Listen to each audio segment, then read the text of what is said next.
Hello everyone, welcome you all in अप्रतिम learning. तो हम पढ़ रहे थे राजस्थान का इतिहास, जिसमें हमने स्थापत्य कला में मंदिर और महलों को पढ़ लिया था। अब हम बात करते हैं आज राजस्थान के जो किले हैं, उनकी जो राजस्थान के दुर्ग हैं वह पढ़ेंगे।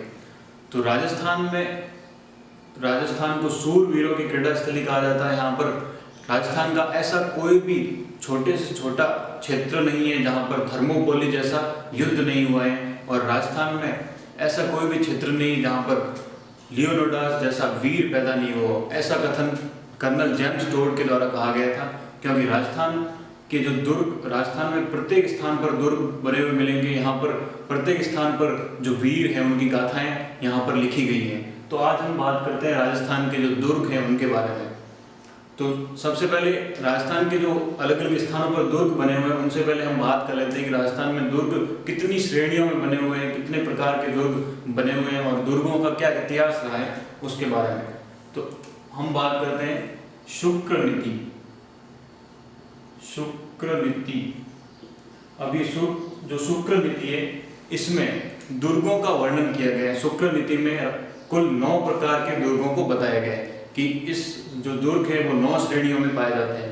जैसे कुछ दुर्ग पहाड़ों पर बने होते हैं तो इनको गिरी दुर्ग कहा जाता है। कुछ दुर्ग जो कि रेगिस्तान में बने हुए होते हैं तो उनको धानवन दुर्ग की श्रेणी में रखा गया है। कुछ दुर्ग ऐसे होते हैं जो कि वन में बने हुए होते हैं, उसके चारों तरफ पेड़ पौधे जंगल स्थित होता है, उसको वन दुर्ग की श्रेणी में रखा गया है। इसी प्रकार कुल 9 प्रकार के दुर्गों का वर्णन किया गया है। तो राजस्थान में लगभग इन सभी प्रकार के दुर्ग यहाँ पर पाए जाते हैं। तो शुक्र नीति में कुल 9 प्रकार के दुर्गों का वर्णन किया गया है। पहले हम बात करते हैं गिरि दुर्ग की। गिरि दुर्ग या जिसको पहाड़ी पर बना दुर्ग कहा जाता है। तो राजस्थान में अधिकांश जो दुर्ग बने हुए हैं वो इसी श्रेणी के बने हुए मिलेंगे आपको, गिरि दुर्ग। और गिरि दुर्गों में राजस्थान का जो सर्वश्रेष्ठ दुर्ग है उसका नाम है चित्तौड़गढ़ दुर्ग। सभी ने नाम सुना होगा, बहुत ही भव्य बना हुआ ये चित्तौड़गढ़ दुर्ग, जो कि राजपूताने के इतिहास में बहुत ज्यादा प्रसिद्ध है। गिरि दुर्ग की श्रेणी में कौन सा दुर्ग एग्जाम्पल हम यहाँ पर लें तो चित्तौड़गढ़ दुर्ग, जो कि एक गिरि दुर्ग की श्रेणी में आता है। इसके अतिरिक्त और भी दुर्ग जो जितने भी दुर्ग पहाड़ियों पर बने हुए, जैसे कुंभलगढ़ की बात करें हम, कुंभलगढ़, तो यह भी गिरि दुर्ग की श्रेणी में आता है। पहले हम एक बार जितने प्रकार के दुर्ग हैं उनका वर्णन यहाँ पे देख लेते हैं, उसके बाद हम 1 बाय 1 करके राजस्थान में जितने भी दुर्ग हैं जिनमें से एग्जाम में क्वेश्चन पूछे जाते हैं उनका हम एक एक करके अध्ययन करेंगे। तो शुक्र नीति में गिरि दुर्ग, उसके बाद जो दूसरा प्रकार है दुर्गों का उसे कहा जाता है वन दुर्ग। अब यहाँ से नाम से बिल्कुल साफ हो रहा है कि वन दुर्ग यानी ऐसा दुर्ग जो कि कहीं पर जंगल में स्थित होगा और उसके चारों ओर आपको पेड़ पौधे दिखाई देंगे, तो ऐसे दुर्गों को वन दुर्ग कहा जाता है। अब राजस्थान में कुछ ऐसे भी दुर्ग बने हुए हैं जो कि केवल एक श्रेणी के नहीं है, यानी कि वो गिरि दुर्ग भी हो सकते हैं, वन दुर्ग भी हो सकते हैं, और एरण दुर्ग, पारिक दुर्ग, अलग अलग प्रकार के दुर्गों एक ही दुर्ग में सभी विशेषताएं पाई जा सकती हैं। जैसे अगर हम चित्तौड़गढ़ दुर्ग की बात करें तो इसमें लगभग सभी दुर्गों की विशेषताएं, केवल एक विशेषता वो है कि यह धानवन श्रेणी का दुर्ग नहीं है, क्योंकि चित्तौड़गढ़ पहाड़ी पर स्थित है और यहाँ पर रेगिस्तान नहीं होने के कारण केवल जो धानवन दुर्ग की श्रेणी है उस श्रेणी में इस दुर्ग को नहीं रखा गया है, बाकी सभी श्रेणियों में इस दुर्ग को रखा गया है। तो वन दुर्गों की अगर हम एग्जाम्पल लें तो वन दुर्गों में नाम आता है आपके रणथंभौर दुर्ग, जो कि कहाँ पर स्थित है, सवाई माधोपुर में स्थित यह दुर्ग वन श्रेणी में आता है। यह गिरि दुर्ग की श्रेणी में भी आता है क्योंकि पहाड़ी पर भी बना हुआ है और इसके चारों ओर जंगल भी स्थित है।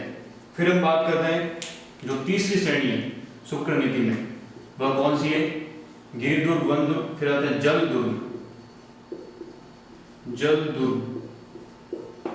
तो जल दुर्ग की अगर हम बात करें, जैसा कि नाम से बिल्कुल साफ प्रकट हो रहा है कि जल दुर्ग, ऐसा दुर्ग जो कि चारों ओर से या 3 ओर से जल से घिरा हुआ होता है, उसको जल दुर्गों की श्रेणी में रखा जाता है। और इसको अन्य नाम से भी पुकारा जाता है, जिसको कहते हैं औद्रक दुर्ग। जल दुर्गों को औद्रक दुर्ग भी कहा जाता है। और राजस्थान में अगर मैं जल दुर्ग की बात करूं तो राजस्थान में कुल 4 दुर्ग ऐसे हैं जिन्हें जल दुर्गों की श्रेणी में रखा गया है। उनमें जो सबसे फेमस दुर्ग है उसका नाम है गागरोनगढ़ का किला, गागरोनगढ़। और ये जो गागरोनगढ़ दुर्ग है ये कहाँ पर स्थित है, झालावाड़ में आहू और काली सिंध नदियों के संगम पर, जिसे सामेल जी कहा जाता है, उसी स्थान पर ये गागरुनगढ़ का दुर्ग है, जो कि खिलची चौहानों की एक प्रकार से राजवंश का स्थान रहा है। और यहाँ पर राजस्थान में अनेक जौहर और केसरिया बाना, यहाँ पर जिसे हम राजस्थान की साके कहा जाता है, वो इस दुर्ग में हुए। इस दुर्ग को धुल्लर कोट के नाम से भी जाना जाता है। चौथी श्रेणी में जिन दुर्गों को रखा गया है उन्हें कहा जाता है पारिक दुर्ग। पारिक दुर्ग। अब ये पारिक दुर्ग क्या है? पारिक दुर्ग ऐसे दुर्ग होते हैं, वे दुर्ग जिनके चारों ओर आपको कंटीली झाड़ियां मिलेगी या फिर वहां पर उसके चारों ओर खाईनुमा स्ट्रक्चर होती है जिसमें पत्थर वगैरह रखे हुए होते हैं, ताकि जो दुश्मन है उस दुर्ग तक आसानी से नहीं पहुंच पाए। तो इस श्रेणी के जो दुर्ग है उनको पारिक दुर्गों की श्रेणी में रखा गया है। अगर हम लोहागढ़ दुर्ग की बात करें, लोहागढ़ दुर्ग जो कि कहां पर स्थित है? भरतपुर में। लोहागढ़ दुर्ग जो कि भरतपुर में स्थित है और इसका निर्माण जाट शासक सूरजमल के द्वारा करवाया गया था। इसको पारिक दुर्गों की श्रेणी में रखा गया है। पांचवी श्रेणी की अगर हम बात करें तो वह है धानमन दुर्ग। धानमन दुर्ग। धानमन दुर्ग, अभी मैंने आपको बताया, ऐसे दुर्ग जिन्हें जो कि रेगिस्तानी इलाकों में बने हुए होते हैं उनको धानमन दुर्गों की श्रेणी में रखा गया है। यहाँ धानमन से तात्पर्य है जो रेगिस्तानी धोरे हैं उनके बीचों बीच ये दुर्ग बने होते हैं। राजस्थान में जो उत्तर पश्चिमी क्षेत्र है जैसलमेर, वहां पर एक दुर्ग बना हुआ है जिसे सोनारगढ़ का किला कहा जाता है। सोनारगढ़ या जैसलमेर का दुर्ग या सोनारगढ़ दुर्ग इसी श्रेणी में रखा गया है, क्योंकि इस दुर्ग के चारों ओर आपको रेगिस्तान ही रेगिस्तान दिखाई देता है। इस कारण इसको धानमन श्रेणी में रखा गया है। एक और दुर्ग है जिसका नाम है भटनेर दुर्ग। भटनेर दुर्ग जो कि हनुमानगढ़ जिले में बना है। इस दुर्ग को भी इसी धानमन श्रेणी के दुर्ग में रखा गया है। छठी श्रेणी की अगर हम बात करें तो सैन्य दुर्ग। सैन्य दुर्ग, अब आपको ये तो मालूम ही होगा कि राजस्थान में जितने भी दुर्ग बने हुए हैं उनमें सैन्य दुर्ग की श्रेणी में सारे दुर्ग है, क्योंकि अगर दुश्मन आक्रमण करेगा तो उस दुश्मन से लड़ने के लिए सैनिकों की आवश्यकता होती है।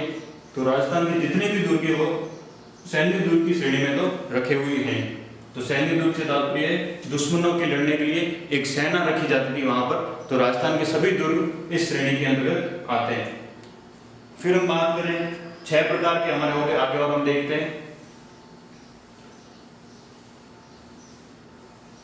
सैन्य दुर्ग के बाद हम बात करते हैं जो 7वीं श्रेणी है। इस 7वीं श्रेणी की अगर हम बात करें तो पारिद दुर्ग।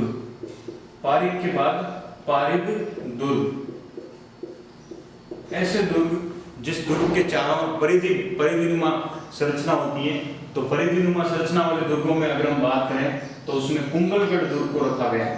कुंभलगढ़ दुर्ग, इस दुर्ग के चारों ओर एक विशेष प्राचीर बनी हुई है जो कि 36 किलोमीटर लंबी है और इस दुर्ग में कोई भी प्रवेश नहीं कर पाता, क्योंकि इतनी अच्छी ये दीवार बनी हुई है जिसके ऊपर 4-5 घोड़े एक साथ दौड़ सकते हैं, और जो कि दुश्मनों के लिए यहाँ पर सुरक्षा के लिए बनाई गई थी कुंभलगढ़ की दीवार। इस कारण इस दुर्ग को पारिद दुर्ग की श्रेणी में रखा गया है। फिर हम 8वीं श्रेणी की बात करें तो इसमें आते हैं सहाय दुर्ग। सहाय दुर्ग, इस प्रकार के दुर्ग आपको राजस्थान में देखने को नहीं मिलेंगे। राजस्थान में इस श्रेणी के दुर्ग देखने को नहीं मिलते हैं, सहाय श्रेणी के दुर्ग। तो एरन दुर्ग हो गया, गिरी दुर्ग हो गया, वन दुर्ग हो गया, धानमन दुर्ग हो गया, पारिक दुर्ग हो गया, पारिक दुर्ग हो गया। अब एक श्रेणी हमारे जो बच गई है 9वीं श्रेणी, उसमें आप क्या आएगा? स्थल दुर्ग। स्थल दुर्ग, तो शुक्र नीति में कुल 9 प्रकार से दुर्गों का वर्णन किया गया और अंतिम श्रेणी जो है स्थल दुर्ग। स्थल दुर्ग की अगर हम बात करें तो ऐसे दुर्ग जो कि एक सपाट भूमि पर बने हुए थे। तो इस श्रेणी में बीकानेर का जो जूनागढ़ दुर्ग है, बीकानेर का जूनागढ़ दुर्ग इस श्रेणी में स्थल दुर्गों की श्रेणी में रखा गया है। जूनागढ़ को जमीन का जेवर भी कहा जाता है, जो कि कहां पर स्थित है? बीकानेर में स्थित है। कहां पर? बीकानेर में स्थित है दुर्ग। तो इस प्रकार शुक्र नीति में कुल 9 प्रकार के दुर्गों का वर्णन किया गया है जो कि आपको यहाँ बताए गए। अब हम बात करते हैं कुछ और नीतियां जिनमें दुर्गों का उल्लेख किया हुआ मिला है। शुक्र नीति के बाद अगर हम बात करें चाणक्य नीति, चाणक्य जो कि जिसका नाम क्या था, विष्णुगुप्त और मौर्य काल का एक प्रधानमंत्री था, मौर्य काल में चंद्रगुप्त मौर्य का प्रधानमंत्री। तो चाणक्य ने भी दुर्गों का वर्णन किया है चाणक्य नीति के अंतर्गत। तो इस श्रेणी में कुल 4 प्रकार के दुर्गों का वर्णन मिलता है। तो चाणक्य द्वारा दुर्गों को 4 श्रेणियों में विभाजित किया गया था, 4 श्रेणियों में विभाजित किया गया था। कौन कौन सी श्रेणियां हैं ये? गिरि दुर्ग, वन दुर्ग, जल दुर्ग, और चौथी श्रेणी जो है वो है धानवन दुर्ग। और इन सब में सबसे सर्वश्रेष्ठ दुर्ग चाणक्य के द्वारा इस गिरि दुर्ग को बताया गया था। तो चाणक्य जो कि मौर्य शासक चंद्रगुप्त मौर्य के यहाँ प्रधानमंत्री था, जिसका अन्य नाम विष्णुगुप्त भी था, इसके द्वारा दुर्गों को 4 श्रेणियों में विभाजित किया गया था, जिनके नाम है गिरि दुर्ग, वन दुर्ग, जल दुर्ग और धानवन दुर्ग, जो कि रेगिस्तान इलाकों में बना होता है। तो इस प्रकार इन सब में सर्वश्रेष्ठ इस गिरि दुर्ग को माना गया है। अब हम बात करें तो मनुस्मृति की बात करते हैं। मनुस्मृति,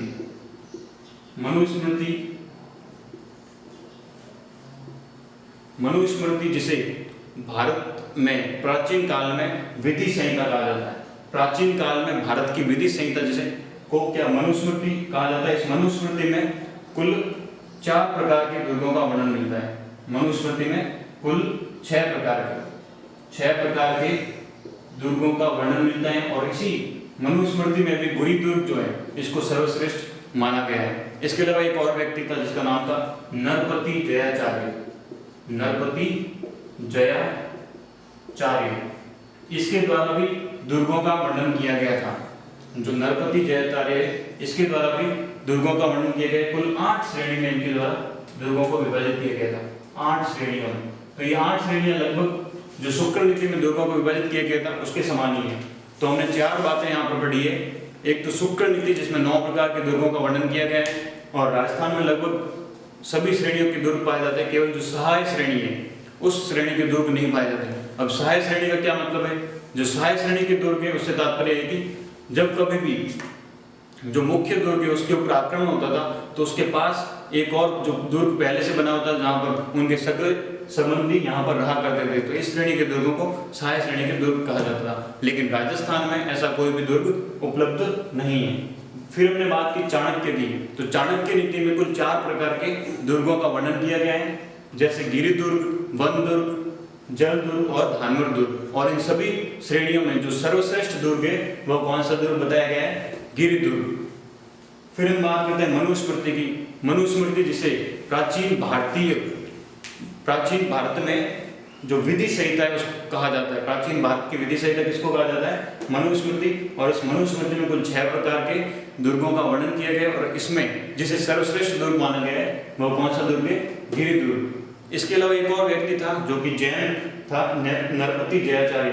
इसके द्वारा भी दुर्गों को विभाजित किया गया कुल 8 श्रेणियों में। तो इस प्रकार राजस्थान के जो दुर्ग हैं, किस प्रकार के दुर्ग राजस्थान में मिलते हैं वो हमने देखा। अब हम आगे वाले लेक्चर में राजस्थान में जो ये सभी श्रेणियों के दुर्ग हैं इनको 1 by 1 करके देखेंगे।